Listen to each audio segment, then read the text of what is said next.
this video, we're going to overview change management. It's a people thing and something that HR is exposed to a lot. So what is it? That's what we're going to start talking about right now.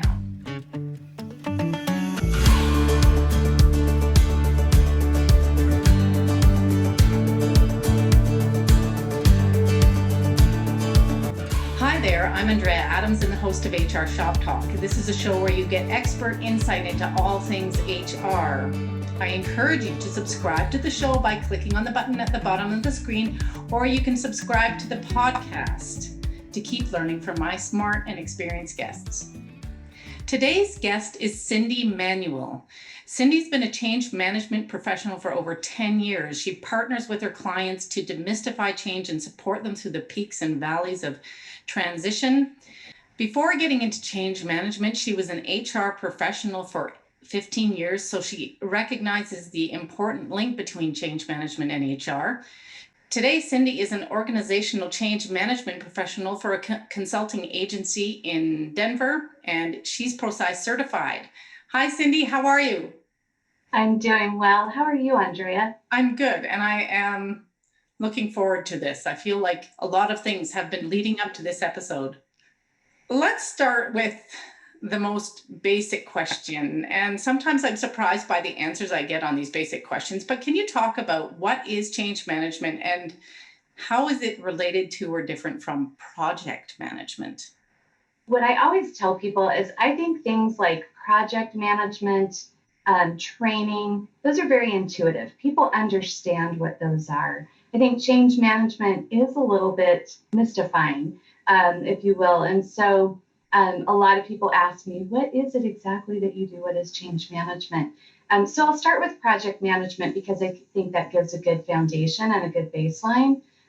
Project managers obviously focus on projects. They're the orchestrators over the people, over the budgets, over the schedules. So they have a lot going on. So change management focuses on the people side of the change. Those people who are being impacted by the project that those project managers are working on. And what change management provides is a structured process and support for people on their journey or their transition that they're going through. Because as we know, human beings are unpredictable. We all handle change differently, and the way that we handle that change can be unpredictable as well. Mm-hmm. The future state may or may not be something that each individual is excited about. So as change management professionals, by having that process and a toolkit, it provides a foundation for us to start to help people move through that journey and fulfill whatever the project goals are. Okay, so this feels like it might be a dumb question, but I'm going to ask it anyway. So do all projects need change management? I know that not all projects will get change management, but do they need it? I think it's not whether they need change management or not necessarily. It's sort of to what extent do they need change management? Okay. So if it's a smaller project, the things that I ask myself initially, Andrea, are how many people are going to be impacted by this change? And the change for HR might be, gosh, we're doing an acquisition, or we're going through a culture change, or we're bringing in a new HR solution. How many people are going to be impacted by that change? And then also, how many people are we relying on to adopt that change? If the answer is it's pretty minor, there are some things that you can pull out of your change management toolkit, so to speak, things like communications and things of that nature that can definitely be leveraged for any kind of project. But if it's a big impact and there's a lot of individuals who are being impacted, it's very beneficial to have a structured approach and a change management plan. So you're a professional in change management. What kind of projects do you get involved in? So I refer to my projects as either technical projects or technology projects or strategic projects. Okay. And so what I mean by that is a technology project would be we're implementing a new HR solution for our organization. It might be Workday, PeopleSoft, it could be Kronos, it could be any number of technology implementations. That's going to impact a lot of people across the organization. Another kind of change is strategic. So say you're acquiring a new company or you're merging with another company. That's a huge shift. It's a culture shift. Jobs can change, policies can change, a number of things can change. Job descriptions can change, benefits can change. So for that as well, again, you want to look at the number of people being impacted. How are they being impacted? Why would they go along with this change? What are they going to get excited about? What are some pain points that might be addressed through this change? And again, you kind of take all of that into consideration, and you can wrap a change management strategy around that to help people through that change. And we can kind of talk more about the aspects of what that plan includes. Yeah. So can you talk about the models of change management? There's a variety. I've seen them. Can you tell us, give us an overview of what they are? Absolutely. And you're right, there's a bunch of them. So I always recommend to people, if you're starting to look into change management, do some research. You type change management in, you're going to probably get 20 different models of change management to follow. Yes. I can certainly share some of my favorites with you, and these probably sound familiar to a lot of the people on your podcast. One of them is Kotter's method of change. Yep. Right? So he spoke about the 8 stages of change, sense of urgency, putting a group together, a dedicated team together, looking at communications, reinforcing the change, things like that. Good stuff, really good stuff. But there's a lot to it, right? There's 8 steps. Okay. There's another one that is more sort of the empathetic that works really well when there are organizational changes. So you had to do a layoff, for example, and it's the Kubler-Ross, change curve. And it's something that, again, is more sort of empathetic. So it's denial, anger, depression, and acceptance. Sort of what is that emotional roller coaster, so to speak, that people go on when there's change? And one that's my favorite, and part of the reason why I became certified in this, is prosci ADKAR model. I think it's a very simple model to follow. It provides a really good language that you can share with other people across the organization. I've worked with a lot of organizations who have started to use this model long after I'm gone, and I hear back from them how beneficial it is. So they have a model called ADKAR. And ADKAR stands for awareness, desire, knowledge, ability, and reinforcement. The other thing that I really like about this model is it takes you through each of the steps sequentially. So if I'm not aware that a change is coming, I'm not going to have any desire about that change. If something's just thrown at me, I'm going to start to ask questions and become resistant.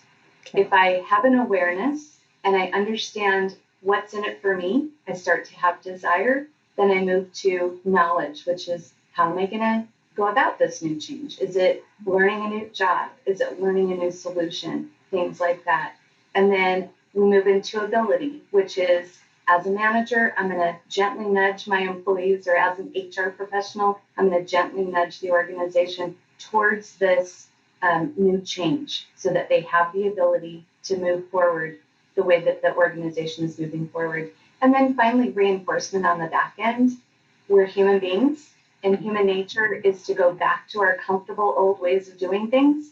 So we want to reinforce any change that we go through on the back end, continue to check in with people, continue to communicate with them, make sure everybody's doing okay, and look at any gaps in adoption and address those gaps so that it remains sticky or long-term, your change does, and all this time and energy that you put into this change is benefited in the long run. You talk about the leaders basically needing to lead, but don't you have to do change management on them too? That's a really, really good point. Absolutely. We want to make sure that they're on board.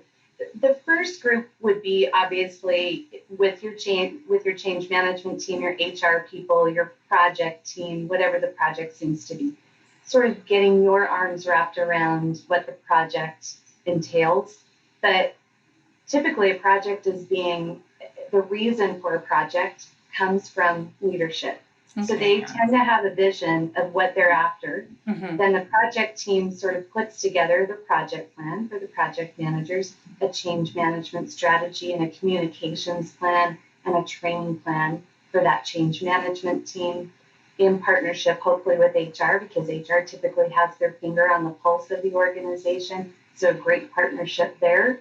But then you're absolutely right. The very next group that you want to talk to and align with is your leaders, and make sure that they're all understanding what the vision is. You typically have a primary sponsor, but then leadership across the organization should really be aligned, because if you're aligned in all areas that say not sales, as an example, then guess what? Sales isn't going to go along with the change, and who knows what rippling effect that might have. People are looking up to their leaders to really lead this change.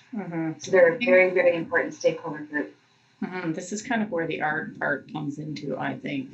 Exactly. And, they're leaders. So we're not trying to coach them on how to be leaders. They're leaders. We're just trying to provide them with the tools, communications and talking points and suggestions around ways that we can engage with them to get them out in front of employees at every level to be able to lead that change. If you found this enlightening, subscribe to see all the episodes and comment. Have you been involved in change management, and what was your experience? Tell us in the comment section below. And back to you, Cyndi. So my audience being HR people, can you give us some examples of HR projects that warrant change management? Absolutely. So I remember being in change management, working for a high-tech company, and we were doing some acquisitions. And as a result of those acquisitions, unfortunately, part of that was laying some people off. So HR people are always sort of in the middle of the change that the organization is going through. Also throughout acquisitions, there's culture change that occurs because you're taking, you're shifting that culture. And so that's huge. And there's an opportunity sometimes when you go through that culture shift that you can lose really good people that you don't want to lose in your organization. So I do feel like having a change management strategy, a proactive change management strategy before you do an acquisition, to say, all right, so on this day, we're going to do the acquisition. Let's have the leaders kick off the communication, start to cascade down to their groups. Let's provide opportunities for people to ask questions and to give feedback. Let's make sure our managers have a toolkit and they're armed with information like frequently asked questions. What's next? Why are we doing this? What can I do as an individual contributor? Things like that. And then let's make sure that we have a really good plan of action to support individual contributors, those who are directly impacted and those who might not be directly impacted, but are still going through a change in one way or another. So for HR and those sorts of things, that's one that immediately comes to mind. We talked about the technology one before as well. I think that's a big one. Yeah. How does change management apply to culture change? I mean, you've got change management, which is somewhat nebulous, and then you have culture, which is also nebulous. And that seems baffling to me. But let's say you want a more safety-oriented culture. How would you apply change management principles and practices to that? Yeah. One of the first things that I would recommend is that we go out and do stakeholder interviews. Based on what we are looking for, are there people across the organization who are modeling that sort of behavior? Let's go and talk to those people. Okay. Let's do some stakeholder interviews. Let's look at the DNA that we're looking to model after, the culture that we're looking to model after. Also, as HR professionals, you likely have networks that you're engaged with.